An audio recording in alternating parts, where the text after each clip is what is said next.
A kú dédé àkókò yìí gbogbo olólùfẹ́ ìkànnì Jígí Alára 24 tó kalẹ̀ sí ìlú Ìbàdàn ní ìpínlẹ̀ Ọ̀yọ́, ilé tí a ti ń sọ̀rọ̀ bí àkọlé ìtàn tó jẹ́ wípé pẹ̀lú ìmísí Odùduwà ní gbogbo ọ̀rọ̀ tí ó ń jáde lé ẹnu tí a wà. Ẹ̀yin olùgbọ́ wa dúkúkú dúpẹ́ fún bí ẹ ṣe ń bá wa lọ. Ojú tẹ̀sí fi ń wò wá kò ní fọ́, etí tẹ̀sí fi ń gbọ́ wa kò ní di.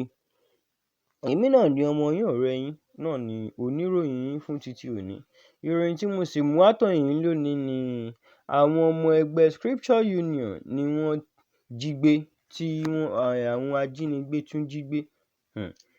Ìṣẹ̀lẹ̀ ìjínigbé tí ń ṣẹlẹ̀ ní orílẹ̀-èdè Nàìjíríà níbi tí àwọn ọmọ ẹgbẹ́ Scripture Union kan ti ṣubú sínú ọwọ́ àwọn ajínigbé.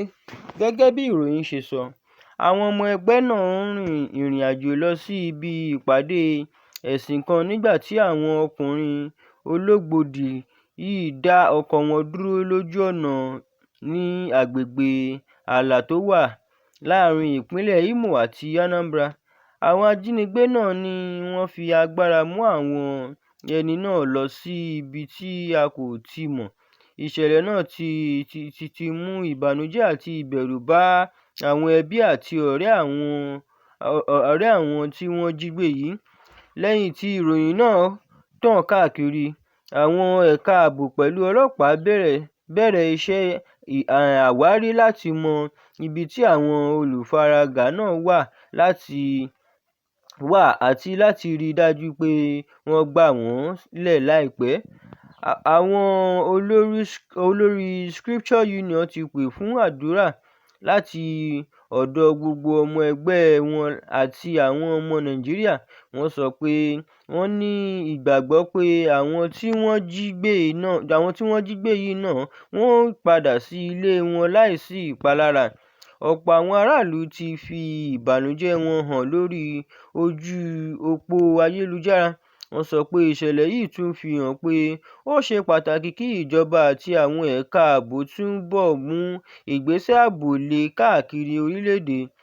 Àwọn amòye ààbò náà ti sọ wípé àwọn arìnrìn-àjò gbọ́dọ̀ máa ṣọ́ra nígbà gbogbo, pàápàá jùlọ ní àwọn agbègbè tí ìṣẹ̀lẹ̀ ajínigbé ti ń ṣẹlẹ̀ léraléra.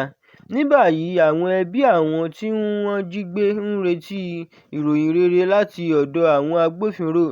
Wọ́n sì ń gbàdúrà pé kí àwọn olùfaragbá náà kó padà sí ilé wọn ní àlàáfíà.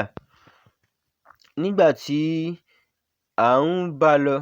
a bá ń lọ, àwọn ẹ̀ka ààbò sọ pé wọ́n ti ń ṣiṣẹ́ takuntakun láti tọpinpin àwọn ajínigbé náà láti mú wọn dé iwájú òfin. Ìṣẹ̀lẹ̀ yìí tún mú kí ọ̀pọ̀ ènìyàn fún ìmúragbọ́ ààbò lórí àwọn ọ̀nà ńlá àti àwọn agbègbè tó wà ní ààlà àwọn ìpínlẹ̀. A ó máa tẹ̀síwájú láti tọ́jú ọ̀rọ̀ náà. A ó sì máa fún yín ní àwọn ìmúdójúìwọ̀n tuntun bí wọ́n ṣe ń ṣẹlẹ̀. Báyìí náà ni a ó kúkú rí mọ́ fún ìròyìn ti òní. Ẹ ṣé tí ẹ̀ ń bá wa lọ. Ó dàbọ̀.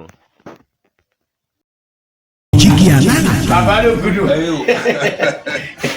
Èmi ní kí n wá ṣàlàyé fún yín pé àwa ti ń lọ ni. Èmi àti ìyàwó mi a ti ń lọ.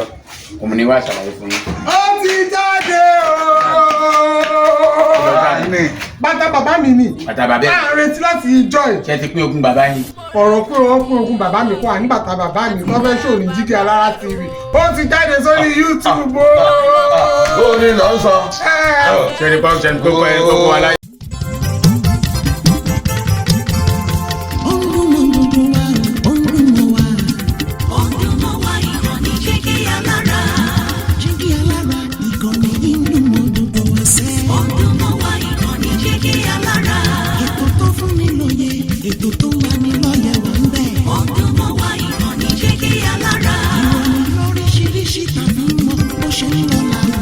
Ọdún mọ́wá ìkànnì Jígí Alára, ìkànnì Jígí.